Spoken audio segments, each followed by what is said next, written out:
নমস্কার, নির্বাণ কিচেনে সবাইকে স্বাগত। আজ আমি বানাবো হাঁসের ডিম দিয়ে ফুলকপি। দারুণ মজাদার একটা রেসিপি। তো চলুন দেখে নেওয়া যাক। এখানে আমি হাঁসের ডিম সেদ্ধ করে নিয়ে বসিয়েছি। একটু নুন দিয়ে দেবো। নুন দিয়ে দিলে কিন্তু হাঁসের খোসাগুলো খুব ভালোভাবে ছেড়ে যায়। হাঁসের ডিম সেদ্ধ করে নিয়েছি, এবার মাঝখান থেকে গাটা একটু ছুরি দিয়ে এভাবে চিড়ে নেব।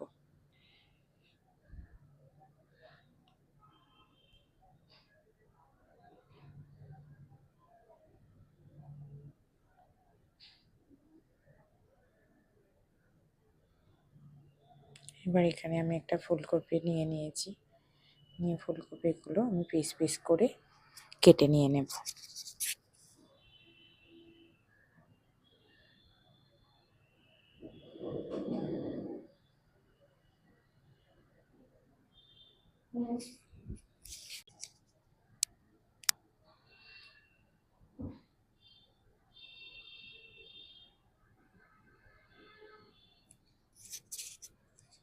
আমি এখানে ফুলকপিগুলো পিস পিস করে কেটে ধুয়ে নিয়েছি। এবার আমি একটা আলু ডুমো ডুমো করে কেটে নেব। আপনার চাইলে আলু নাও দিতে পারেন, কিন্তু আলু দিলে কিন্তু বেশ ভালো লাগবে। চন্দ্রমুখী আলু দিলে আরও বেশি ভালো হয়।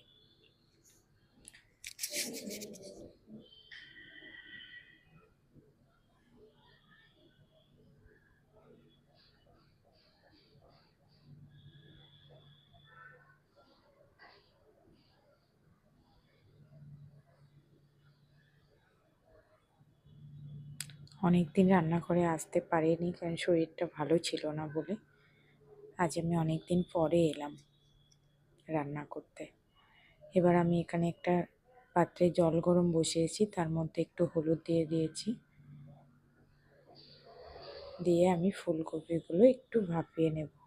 যেহেতু এখন অতটা শীত নেই, একটু ফুলকপি, আর এমনি ফুলকপি একটু ভাপিয়ে ফেলে দিলে গ্যাসের প্রবলেম যাদের আছে তাদের কিন্তু গ্যাসের প্রবলেম হয় না। আমি ফুলকপিগুলো ভাপিয়ে নিয়েছি, নিয়ে এখান থেকে জল থেকে আমি তুলে নিয়েছি।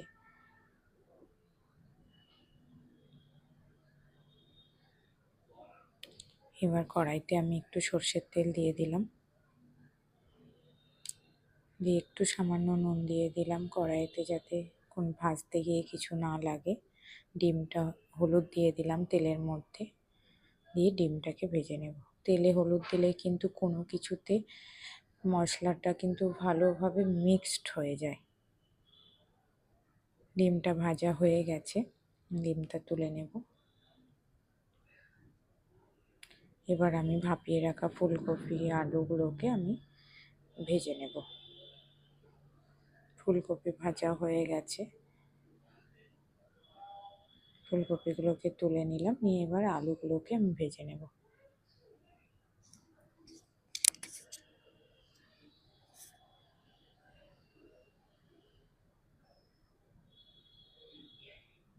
আলু আর ফুলকপি ভেজে তুলে নিয়েছি। এবার আমি ওই কড়াইতে আবার একটু তেল দিয়ে দেব। অ্যাকচুয়ালি রেসিপিটা তেল দিলে একটু বেশি ভালো লাগে, তো যেহেতু আমরা সবাই হেলথের কথা চিন্তা করে আমি এখানে তেলটা একটু কম দিয়েছি। আমি তেলের মধ্যে একটু চিনি দিয়ে দিয়েছি, আর 2 চামচ মতো পেঁয়াজ বাটা দিয়ে দিয়েছি। একটু 1 চামচ আদা বাটা দিয়ে দিয়েছি, আর একটু নুন দিয়ে দিলাম। দিয়ে মশলাটাকে আমি কষিয়ে নেব। এবার 1 চামচ হলুদ দিয়ে দিলাম, 1 চামচ কাশ্মীরি লঙ্কার গুঁড়ো দিয়ে দিলাম, আর 1 চামচ নর্মাল এমনি লঙ্কার গুঁড়ো দিয়ে দিলাম। দিয়ে আবার আমি মশলাটাকে কষিয়ে নেব।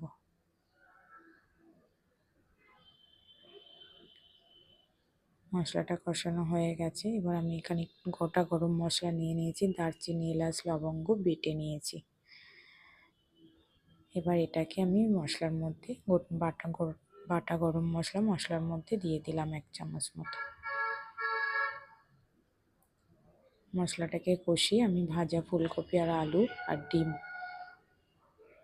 পুরোটাই দিয়ে ফুলকপিটাকে ভালো করে কষাই করে নেব।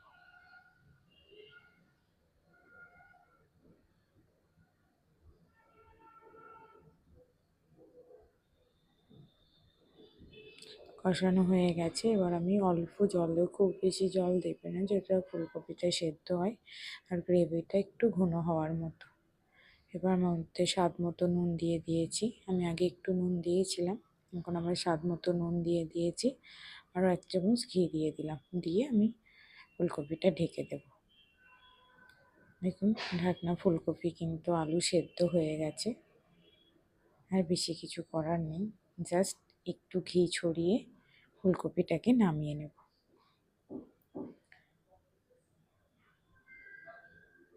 এটা কিন্তু বাড়িতে ট্রাই করতে পারেন, গরম ভাতের সাথে কিন্তু খেতে খুবই ভালো লাগবে। আর আমার এই রেসিপিটা যদি ভালো লাগে, প্লিজ লাইক সাবস্ক্রাইব করে পাশে থাকবেন।